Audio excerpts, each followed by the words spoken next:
Halo teman-teman, selamat datang kembali. Hari ini kita bakal jadi detektif keuangan. Kasus kita kali ini adalah saham dengan kode MYTX, yaitu PT Asia Pasifik Investama. Harganya ini sempat terbang tinggi banget, jadi banyak yang lirik. Tapi sebagai mentor, tugas saya adalah ngajak Anda buat lihat lebih dalam lagi. Ini beneran peluang emas atau jangan-jangan cuma jebakan buat investor? Yuk, kita bongkar mesinnya bareng-bareng dan kita lihat ada apa sih sebenarnya di dalam. Nah, semua ceritanya berawal dari sini. Ini pengumuman resmi loh dari Bursa Efek Indonesia.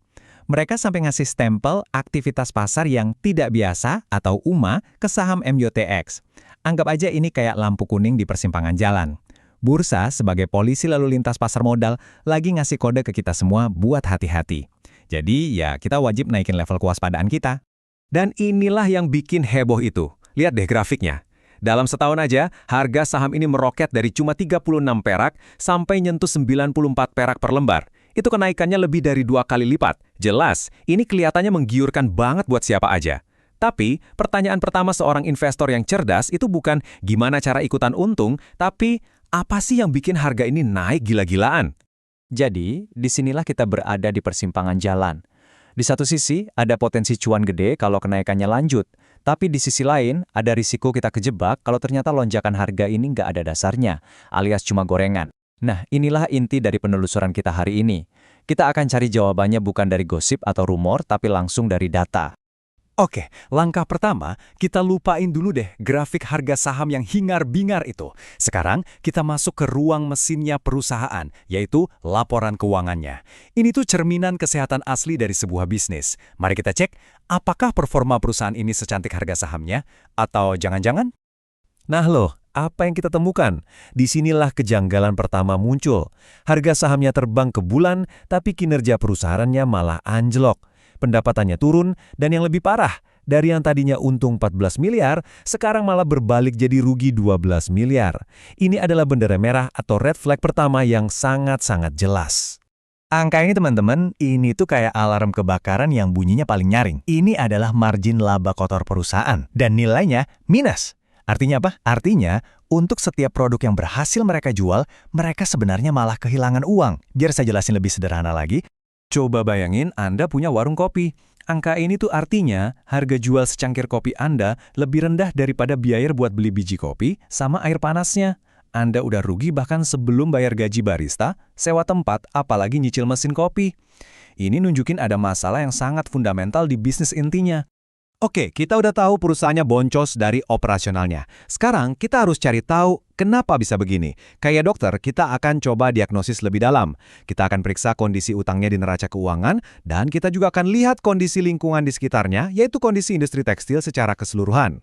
Coba perhatikan perbandingan ini. Bayangin ada timbangan. Di satu sisi kita taruh semua aset perusahaan, pabriknya, mesinnya, semuanya. Di sisi lain, kita tumpuk semua utangnya. Dan yang kita lihat adalah timbangannya jomplang, berat banget ke sisi utang. Ini adalah situasi yang sangat-sangat berbahaya. Angka inilah hasilnya. Kalau kita kurangin total aset dengan total utang, kita dapat modalnya itu minus 600 miliar rupiah. Artinya, nilai perusahaan secara pembukuan itu negatif. Kalaupun semua asetnya dijual buat lunasin utang, masih akan ada sisa utang 600 miliar. Ini definisi dari gali lubang tutup lubang, tapi lubangnya udah dalam banget. Ternyata, masalah MYTX ini bukan cuma masalah internal. Mereka juga lagi berjuang di tengah badai besar yang nerpas seluruh industri tekstil di Indonesia. Ada serbuan produk impor murah, permintaan global lagi lesu, di mana-mana ada PHK, dan pelemahan rupiah bikin biaya bahan baku impor jadi bengkak. Jadi, mereka ini posisinya seperti berenang melawan arus yang sangat deras. Setelah melihat semua masalah ini, pertanyaannya adalah, apakah ini akhir dari cerita, atau jangan-jangan masih ada secercah harapan? Sebagai seorang mentor, saya nggak cuma nunjukin masalahnya aja, tapi juga potensi solusinya. Mari kita lihat, apa sih rencana mereka buat bisa bertahan hidup? Nah, ini dia 3 pilar utama strategi mereka. Pertama, dan ini yang paling krusial, mereka harus berdamai dengan para pemberi utang lewat restrukturisasi. Kedua, mereka berencana buat dandanin pabriknya supaya lebih efisien. Dan ketiga, mereka berharap pada bantuan dari wasit, yaitu pemerintah yang lagi mencoba melindungi industri tekstil lokal. Dan ini adalah bentuk bantuan dari pemerintah itu. Ini tentu jadi angin segar, tapi ini juga bisa jadi pedang bermata dua. Kenapa? Karena nasib perusahaan jadi nggak sepenuhnya di tangan mereka sendiri lagi, tapi sangat bergantung pada kebijakan pemerintah yang kita tahu bisa aja berubah sewaktu-waktu. Sekarang kita sampai di bagian terpenting. Kita udah kumpulin semua buktinya nih. Kinerja buruk, utang menumpuk, tapi ada rencana pemulihan dan juga bantuan dari pemerintah. Sebagai mentor Anda, saya akan bantu menyimpulkan apakah saham ini lebih pantas disebut investasi atau lebih tepatnya spekulasi tingkat tinggi.